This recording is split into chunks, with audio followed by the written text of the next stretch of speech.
You've seen them, the people who can't seem to figure out why their lives are perpetually a flaming train wreck. They're not bad people per se. They just exist in a hall of mirrors, a self-made funhouse of delusion and dysfunction, where reality never quite makes it past the velvet ropes.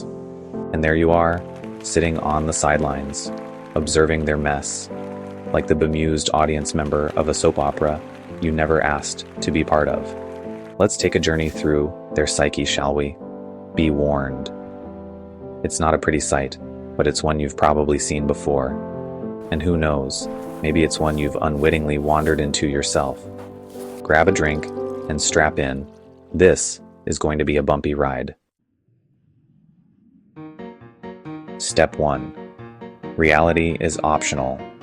The problem with people in the Hall of Mirrors is that they've divorced themselves so thoroughly from the objective real world that they might as well be living on the moon. They create dramas and problems out of thin air, situations that didn't exist, until they decided to whip them up like an emotional souffle. Naturally, these problems become your responsibility to solve. Spoiler alert, you can't solve them, ever, because they're not connected to anything remotely real. These folks are playing a game of emotional minesweeper, and they're just clicking squares randomly, hoping not to blow themselves up. The kicker? Even if they win, they lose.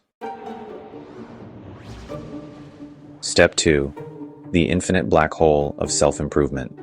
Ah yes, the hamster wheel of self-work. Therapy, psychedelics, journaling, healing retreats, shadow work, chakra realignment, goat yoga, whatever the latest trend is, they're neck deep in it. Is there ever a point where they declare themselves healed? Of course not. That would mean taking a break from the dopamine hits of pretending to improve. These are the types who wear their emotional exhaustion like a badge of honor. Chronic fatigue, autoimmune disorders, hormone imbalances. Half the time, these ailments are less about bad luck and more about the endless toll of trying to outpace their own neuroses. But instead of asking, why do all these things happen to me? They double down. More therapy, more supplements, more excuses. Step 3. Bitchiness as a personality trait. Now let's talk about the charming belief that being a bitch somehow makes you endearing. I'm just honest, they say, while undermining, demeaning, and generally sucking the joy out of every interaction. The reality? It's not honesty. It's insecurity, wrapped in a snarky bow. This behavior isn't empowering. It's the emotional equivalent of a toddler throwing a tantrum in a grocery store. People who behave this way aren't strong or confident. They're just scared. Scared of being themselves because, deep down, they know they don't have much to offer. So instead, they weaponize sarcasm and passive aggression, hoping no one notices the emptiness underneath. The Netflix personality. What do these folks actually bring to the table? Let's be real, it's a lot of nothing. Their personalities revolve around Netflix shows, tacos, dogs, and, well, an endless stream of Instagram stories no one asked for. Their emotional maturity? Somewhere between a middle school drama queen and a reality TV star. And yet they'll tell you they're so evolved. They're so self-aware. Meanwhile, their actual lives are a raging dumpster fire of chaos, denial, and poor decision-making. But hey, at least they can quote The Office on command. Responsibility? Never heard of it. The hallmark of Hall of Mirrors inhabitants is their pathological avoidance of responsibility. Anytime life gets uncomfortable, they whip out their arsenal of logical fallacies and emotional manipulation. It's not my fault. I can't help it, you're just being mean. Healthy people thrive on accountability. It's how we grow, learn, and not suck at life. But for these folks, accountability is like garlic to a vampire.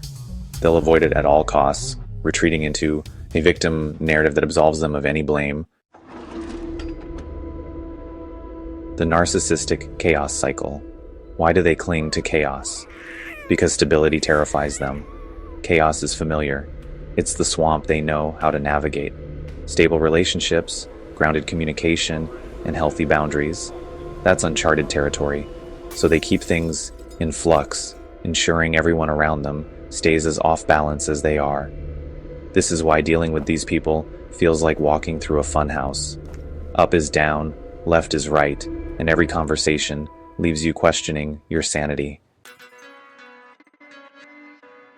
The fallout. Ultimately, you can tell what something is by the results it produces, and the Hall of Mirrors produces some very clear results. Chronic conflict, emotional manipulation, and relationships built on sand. These folks carry their unresolved issues, like Linus, with his blanket. Instead of owning their mistakes, they project their guilt and insecurity onto everyone else. The result? A toxic feedback loop where no one wins and everyone loses. The bigger problem: society cosigns this nonsense. We live in a culture that increasingly glorifies dysfunction. The mental health industrial complex, pop psychology, and Instagram influencers all push the idea that being a mess is not only normal, but empowering. The result? More people diving headfirst into the Hall of Mirrors, convinced their emotional chaos is a personality trait. The truth is, being a bitch isn't cute, avoiding responsibility isn't brave, and chronic dysfunction isn't something to be celebrated. It's a problem, a deeply ingrained one that's screwing up relationships, families, and society as a whole. The exit strategy. What's the solution? Simple. Grow up. Stop playing the victim. Take responsibility for your life.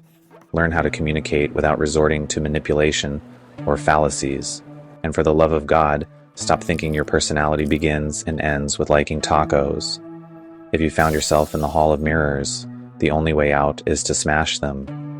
It's messy. It's uncomfortable. But on the other side is something these people desperately need: clarity, peace, and maybe, just maybe, a life worth living. Until then, enjoy the show. From the sidelines, of course.